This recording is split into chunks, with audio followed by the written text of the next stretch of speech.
ভোরে নামাজ শেষ করে সবসময় হাঁটাহাঁটি করতে হয়, কেন জানো? নর্মালি তো ফ্যাক্টরি দেন যানবাহন বাতাসটাকে দূষিত করে ফেলে। তো ভোরে যেহেতু সবকিছু বন্ধ থাকে, তাই ভোরের বাতাসটা তুলনামূলকভাবে বিশুদ্ধ। ঠিক বলেছ। ভোরের বাতাসে অন্যরকম একটা এনার্জি পাওয়া যায়। নামাজ পড়েছ? এটা তুমি কি বললে আবরার? তুমি আমাকে এটা জিজ্ঞেস করছো? হ্যাঁ, না দেখো, আমি জানি তুমি নামাজ পড়েছ, কিন্তু তারপর জিজ্ঞেস করলাম। আচ্ছা, তাতে তোমার লাভ কি? আমার না, তোমার লাভ। কিভাবে?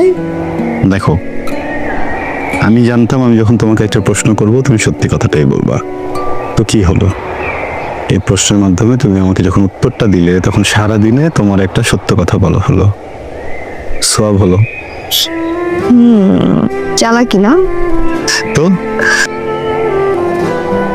নামাজে আল্লাহর কাছে কি চেয়েছো? আমি তো কিছুই চাইনি। কেন? আমি বিশ্বাস করি আমার মনের যা ইচ্ছা, আমি যা চাই, আমার জন্য যা ভালো, সবকিছু সৃষ্টিকর্তা খুব ভালো জানেন। ওনার কাছে আসলে আলাদা করে চাওয়ার কিছুই নেই আমার। ঠিক। আচ্ছা, তুর্য ভাইদের কি খবর? মানে ওরা কেমন আছে এখন? আমি ঠিক বলতে পারছি না, বাসায় গিয়ে মার কাছে খালার কথা জিজ্ঞেস করব।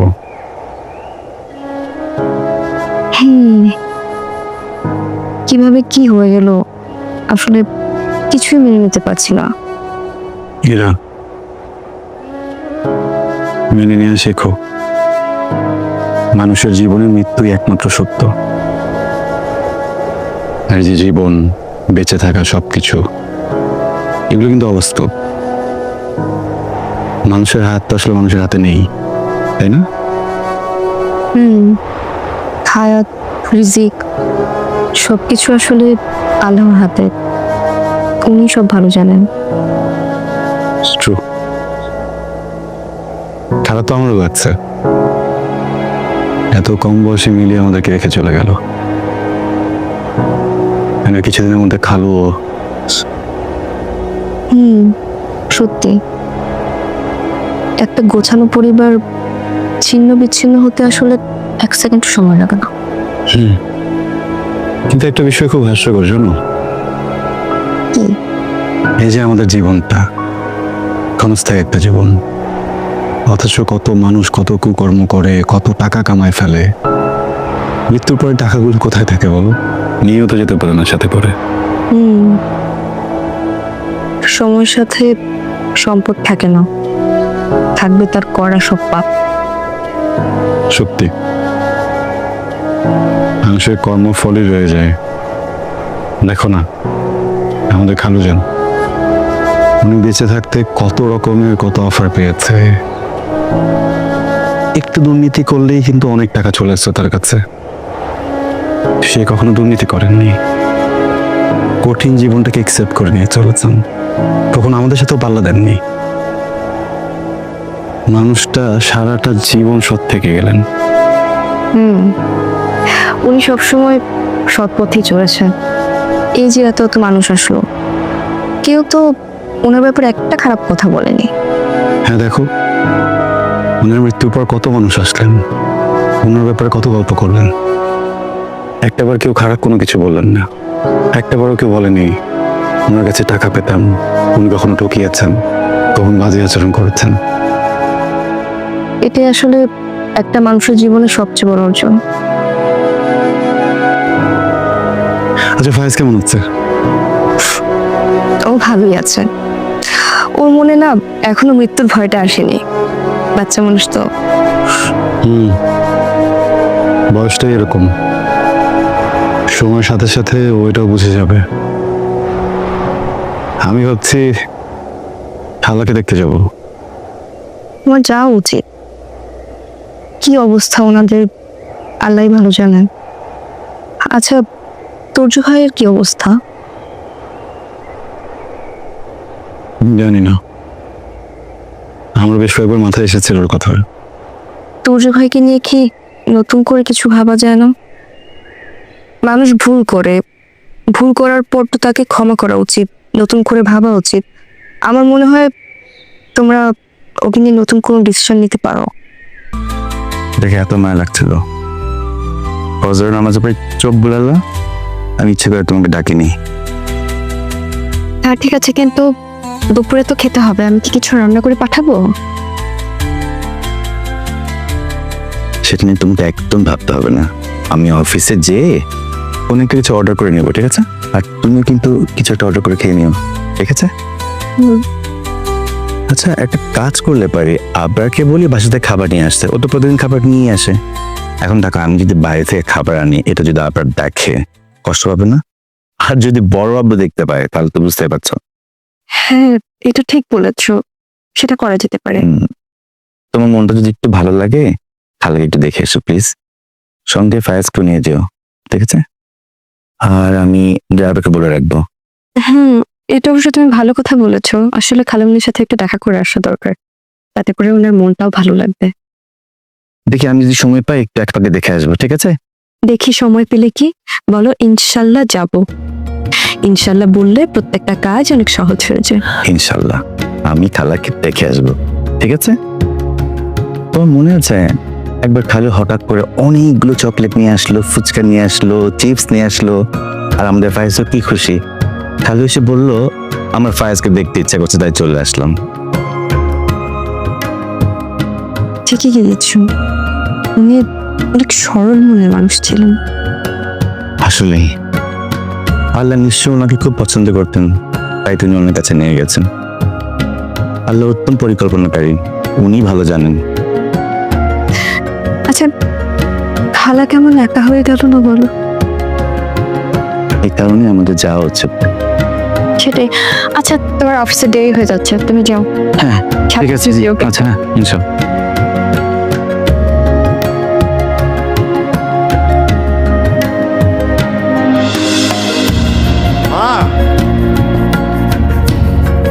মা, চলে হ্যাঁ আসলাম, সবকিছু চেক করে দেখো সব ঠিকঠাক আছে কিনা। তুই সব চেক করে এনেছিস না? সব চেক করে নিয়ে এসেছি, শুধু লিস্টের বাইরে এক্সট্রা একটা জিনিস আছে, রূপচাঁদা। তোমার হাতের রূপচাঁদা মাছের রান্না, আমি লোভটা সামলাইতে পারি নাই মা। আর তাছাড়া আন্টি তো পছন্দ করে। হ্যাঁ হ্যাঁ, বুঝতে পেরেছি, আন্টির বাহানায় তুইও খেতে পারবি। আচ্ছা, মুরগি, চিংড়ি, ইলিশ মাছ এইসব এনেছিস তো? হ্যাঁ মা, আমি লিস্টে সবকিছু নিয়ে এসেছি, শুধু চোখ পড়ে আমার রূপচাঁদা মাছের উপরে, ওইটা দেখে আমার লোভ লাগে, ওইটা শুধু আমি এক্সট্রা আনি। আচ্ছা বাবা, ভালো করেছিস, এনেছিস। আচ্ছা মা, তুমি তুজো ভাইদের ওখানে কখন যাবে? এই তো রান্নাটা শেষ করেই যাবো বাবা। আচ্ছা ভালো, আন্টিকে সময় দিলে ভালো হবে। তুমি আন্টির কাছে থাকো, তুমি আন্টির কাছে থাকলে আন্টির মনটা একটু হালকা হবে। আর আমাদের এই বিচ্ছু আতিককেও নিয়ে যাও। আর ভাবছি ওকে একটা আবাসিক স্কুলে ভর্তি করে দেবো, কি বলো? হ্যাঁ বাবা, ভালো চিন্তা করেছিস। তোর হয়তো মনে নেই, তুই ছোট থাকতে আমরা মাঝে মাঝে খুব সমস্যা থাকতাম, তখন তোর এই রাবেয়া আন্টি আমাকে জোর করে খাবারের টিফিন বক্স ধরিয়ে দিত। হ্যাঁ মা, আমার মনে আছে।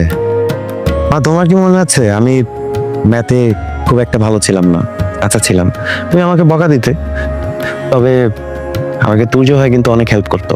তুর্য ভাই অনেক হেল্পফুল ছিল। আল্লাহ ভালো মানুষকে বিপদ দিয়ে পরীক্ষা করেন।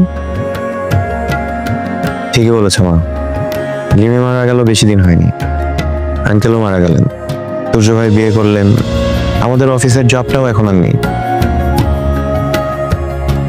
মা, তুমি আন্টিকে এই টাকাগুলো দিও। আমি জানি আন্টি নিতে চাইবে না, কিন্তু তুমি জোর করে দিবে। তোকে নিয়ে আমার অনেক গর্ব হয় রে বাবা। না মা, গর্ব করো না, দোয়া করো, আমার জন্য অনেক দোয়া করো। দেখো আল্লাহ তাআলা আমাদের সম্পদের ভেতর ছবি তুলতে পারবো পারবো না মানে? এটা কি ফাইজলামি শুরু করছো? Is it fun? হ্যাঁ, সবকিছু রেডি হয়ে গেছে, এখন তুমি বলতেছো ছবি তুলতে পারবে না? যদি আমার আপন ভাই হইতা তাহলে না করতে পারতা। এই কোম্পানি আমার একার কোম্পানি না, এটা তোমার নিজেরও কোম্পানি। কি এখন কেমন লাগছে? শেষ পর্যন্ত এক্স গার্লফ্রেন্ডের বিয়ে উপলক্ষে ফটোশুট করতে হচ্ছে। বাই দ্য ওয়ে, বিয়েটা কিন্তু আজকে না, কালকে হচ্ছে। তো এইসব কথা আমাকে বলছো কেন? তোমাকে বলবো না তাহলে কাকে বলবো? আমার এক্স বয়ফ্রেন্ড বলে কথা। কিভাবে পোজ দিয়ে ছবি তুলবো সেটা বলবেন না? কেমন ফটোগ্রাফার আপনি? তুমি একটা কাজ করো, আমার কোমরে হাত দিয়ে ছবি তুলো। এইভাবে ছবি ভালো উঠবে না, আপনারা পোস্ট চেঞ্জ করে আমি এই পোজে ছবি তুলতে পারবো না। আমাদের ইচ্ছে আমরা এভাবে ছবি তুলছি, আপনি কিছু ছবি তুলুন। আচ্ছা, আমরা কি হাসবো নাকি এভাবেই ঠিক আছে? আপনাদের যা ইচ্ছা আপনারা তাই। আমার দিকে তাকিয়ে হাসো, চোখে চোখ রেখে। কি ছবি তুলেছেন এগুলো? একটা ছবিও ভালো হয়নি। ছবি তোলার সময় মনোযোগ কই থাকে? মনোযোগ দিয়ে ছবি তুলতে পারেন না? দেখি দেখি হাসো। বাবা কি এই মেয়েটার ছবি তো ভালো ওঠে কিভাবে? এই মেয়েটা সুন্দর না ক্যামেরাটা সুন্দর? কোনটা? তুলো তো। মানে তুমি দেখো, একটা ছবিও সুন্দর হয়নি। তুমি তুলেছো তাই তোমার কাছে সুন্দর লাগছে। কি ব্যাপার? কি সমস্যা তোমার? তুমি এরকম করতেছো কেন? সমস্যা মানে কি এমন করছি আমি? এরকম মুড অফ করে আছো কেন? আমরা এখানে কাপল ফটোশুট করতে আসছি, এমন ভাবে ছবি তুলতেছো যেন মরা বাড়ির ছবি তুলতে আসছো। হাসতে পারো না তুমি? না, আমি হাসতে পারি না। এখানে আমার ছবি তোলা হচ্ছে না, আমাকে হাসতেই হবে। ও হ্যাঁ, হাসবে কি করে? তোমার তো কষ্ট লাগতেছে তাই না? আমার কষ্ট লাগবে কেন? আমার কোনো কষ্ট নাই। আমি এখানে আমার প্রফেশনাল কাজে আসছি, আমার কষ্ট লাগার কি আছে এখানে? এক্স গার্লফ্রেন্ডের বিয়ে ঠিক হয়ে গেছে, সে আরেকজনের সাথে ছবি তুলতেছে, তোমার তো কষ্ট লাগবে। এতই যখন কষ্ট লাগতেছে তাহলে ব্রেকআপ কেন করছি? মাইনা প্লিজ এখান থেকে যাও, শান্তি মতো নাস্তাটা করতে দাও।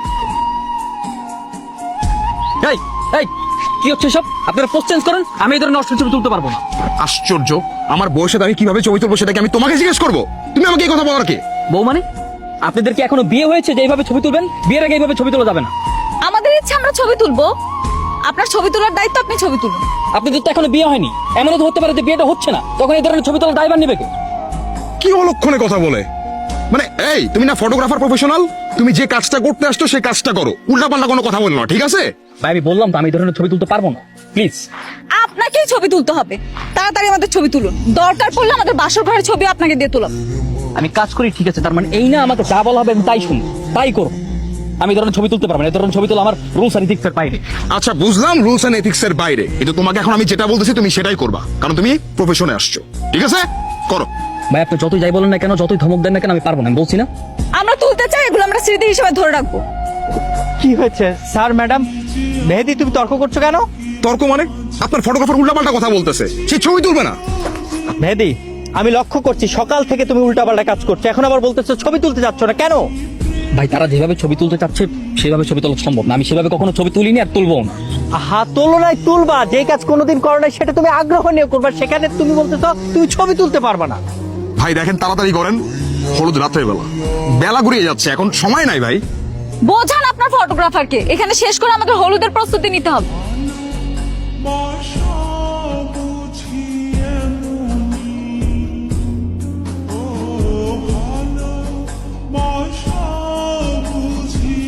আমাদের বিয়ের সময় যখন গায়ে হলুদ হবে তখন কিন্তু আমরা অনেক মজা করবো। আমি হলুদ রঙের শাড়ি পরবো, সবাই আমাকে হলুদ মেখে দিবে, কত মজা হবে। ভাবতেই কেমন শান্তি লাগে। কিন্তু তুমি তো আমাকে দেখতে পারবে না। কেন কেন দেখতে পারবো না কেন?